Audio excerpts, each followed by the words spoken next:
Deuteronomy 15. At the end of every 7 years you shall grant a remission of debts. And this is the manner of remission. Every creditor shall release what he has loaned to his neighbor. He shall not exact it of his neighbor and his brother, because the remission from Yahweh has been proclaimed. From a foreigner you may exact it, but your hand shall release whatever of yours is with your brother. However, there will be no needy one among you, since Yahweh will surely bless you in the land which Yahweh your God is giving you as an inheritance to possess. If only you listen obediently to the voice of Yahweh your God, to be careful to do all this commandment which I am commanding you today. For Yahweh your God will bless you as he has promised you, and you will lend to many nations, but you will not borrow, and you will rule over many nations, but they will not rule over you. If there is a needy one among you, one of your brothers, in any of your gates of the towns in your land which Yahweh your God is giving you, you shall not harden your heart, nor close your hand from your needy brother, but you shall freely open your hand to him, and shall generously lend him sufficient for his need in whatever he lacks. Beware lest there be a vile thought in your heart, saying, The 7th year, the year of the remission of debts, is near, and your eye is hostile toward your needy brother, and you give him nothing. Then he may cry to Yahweh against you, and it will be a sin in you. You shall generously give to him, and your heart shall not be grieved when you give to him, because for this thing Yahweh your God will bless you in all your work, and in all that you send forth your hand to do. For the needy will never cease to be in the land. Therefore I am commanding you, saying, You shall freely open your hand to your brother, to your afflicted and needy in your land. If your brother, a Hebrew man or woman, is sold to you, then he shall serve you 6 years. But in the 7th year you shall let him go to be free from you. When you let him go to be free from you, you shall not let him go empty-handed. You shall furnish him generously from your flock, and from your threshing floor, and from your wine vat, and you shall give to him as Yahweh your God has blessed you. And you shall remember that you were a slave in the land of Egypt, and Yahweh your God redeemed you. Therefore I am commanding you this today. And it will be that, if he says to you, I will not go out from you, because he loves you and your household, since he fares well with you, then you shall take an awl and pierce it through his ear into the door, and he shall be your servant forever. Also you shall do likewise to your maidservant. It shall not seem hard in your sight when you let him go to be free from you, for he has given you 6 years with double the service of a hired man. So Yahweh your God will bless you in whatever you do. You shall set apart as holy to Yahweh your God all the firstborn males that are born of your herd and of your flock. You shall not work with the firstborn of your herd, nor shear the firstborn of your flock. You and your household shall eat it every year before Yahweh your God in the place which Yahweh chooses. But if it has any defect, such as lameness or blindness or any serious defect, you shall not sacrifice it to Yahweh your God. You shall eat it within your gates. The unclean and the clean alike may eat it, as a gazelle or a deer. Only you shall not eat its blood. You are to pour it out on the ground like water. Psalm 102. A prayer of the afflicted when he is faint, and pours out his complaint before Yahweh. O Yahweh, hear my prayer, and let my cry for help come to you. Do not hide your face from me in the day of my distress. Incline your ear to me. In the day when I call, answer me quickly. For my days have vanished in the smoke, and my bones have become scorched like a hearth.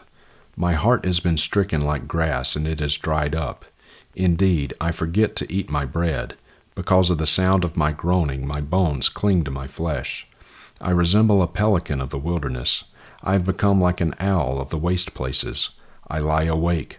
I have become like a lonely bird on a roof.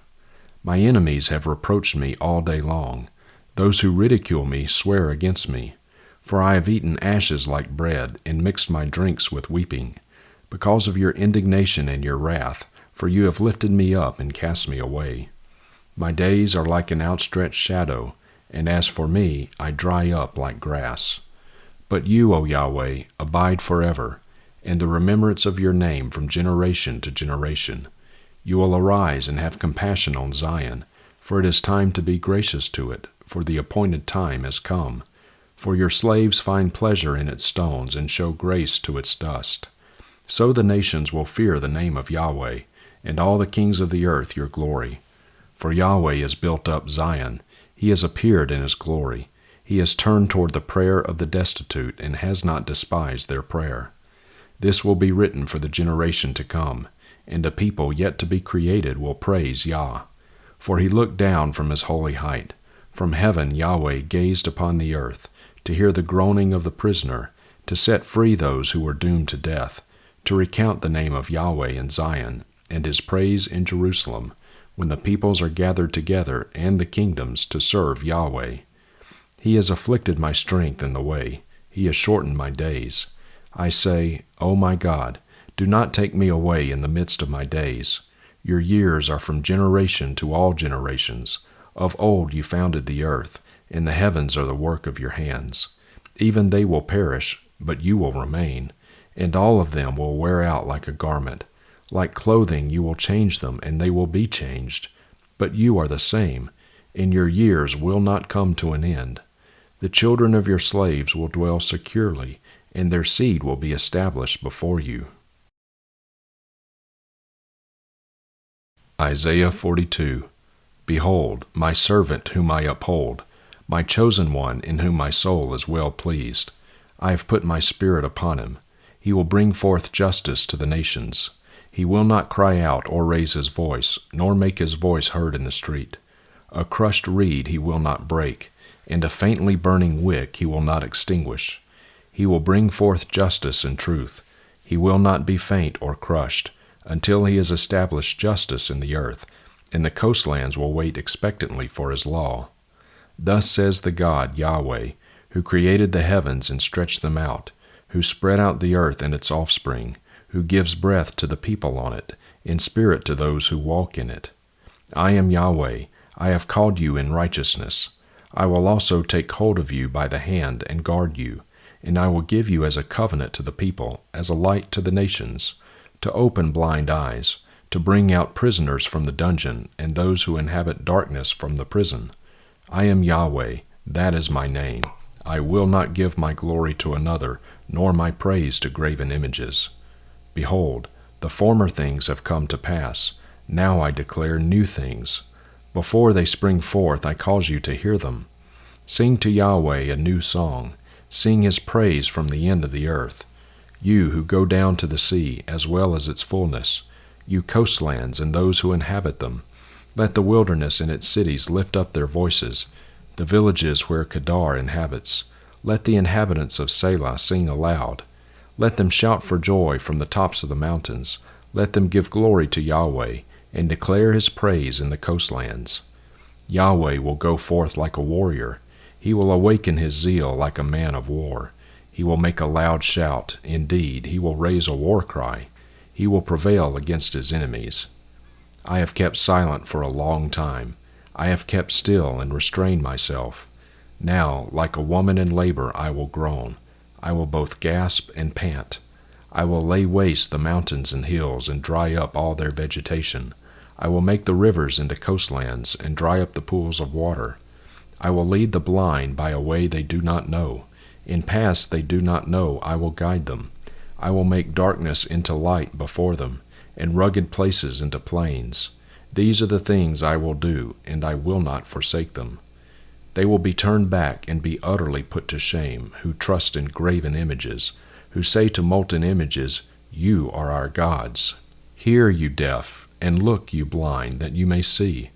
Who is blind but my servant, or so deaf as my messenger whom I send? Who is so blind as he that is at peace with me, or so blind as the servant of Yahweh? You have seen many things, but you do not keep them. Your ears are open, but none hears. Yahweh was pleased for his righteousness' sake, that he make the law great and majestic. But this is a people plundered and pillaged as spoil. All of them are trapped in caves, or are hidden away in prisons. They have become a plunder with none to deliver them, and a spoil with none to say, Have them return. Who among you will give ear to this? Who will give heed and hear hereafter? Who gave Jacob up for spoil and Israel to plunderers? Was it not Yahweh, against whom we have sinned? and in whose ways they were not willing to walk, and whose law they did not obey. So he poured out on him the heat of his anger and the fierceness of battle, and it set him aflame all around, yet he did not know it, and it burned him, but he did not set it upon his heart. Revelation 12. And a great sign appeared in heaven, a woman clothed with the sun, and the moon under her feet, and on her head a crown of 12 stars. And she was with child, and she cried out, being in labor and in pain to give birth. Then another sign appeared in heaven, and behold, a great red dragon having 7 heads and 10 horns, and on his heads were 7 diadems. And his tail swept away a third of the stars of heaven and threw them to the earth. And the dragon stood before the woman who was about to give birth, so that when she gave birth he might devour her child. And she gave birth to a son, a male child, who was to rule all the nations with a rod of iron. And her child was caught up to God and to his throne. Then the woman fled into the wilderness, where she had a place prepared by God, so that there she would be nourished for 1,260 days. And there was a war in heaven, Michael and his angels waging war with the dragon. The dragon and his angels waged war, and they were not strong enough, and there was no longer a place found for them in heaven. And the great dragon was thrown down, the serpent of old, who is called the devil and Satan, who deceives the whole world. He was thrown down to the earth, and his angels were thrown down with him. Then I heard a loud voice in heaven saying, Now the salvation, and the power, and the kingdom of our God, and the authority of his Christ have come. For the accuser of our brothers has been thrown down, he who accuses them before our God day and night. And they overcame him because of the blood of the Lamb, and because of the word of their witness, and they did not love their life even to death. For this reason rejoice, O heavens, and you who dwell in them. Woe to the earth and the sea, because the devil has come down to you, having great wrath, knowing that he has only a short time. And when the dragon saw that he was thrown down to the earth, he persecuted the woman who gave birth to the male child. But the 2 wings of the great eagle were given to the woman, so that she could fly into the wilderness to her place, where she was nourished for a time and times and half a time from the presence of the serpent. And the serpent poured water like a river out of his mouth after the woman, so that he might cause her to be swept away with the flood. But the earth helped the woman, and the earth opened its mouth and drank up the river which the dragon poured out of his mouth. So the dragon was enraged with the woman, and went off to make war with the rest of her seed, who keep the commandments of God and have the witness of Jesus.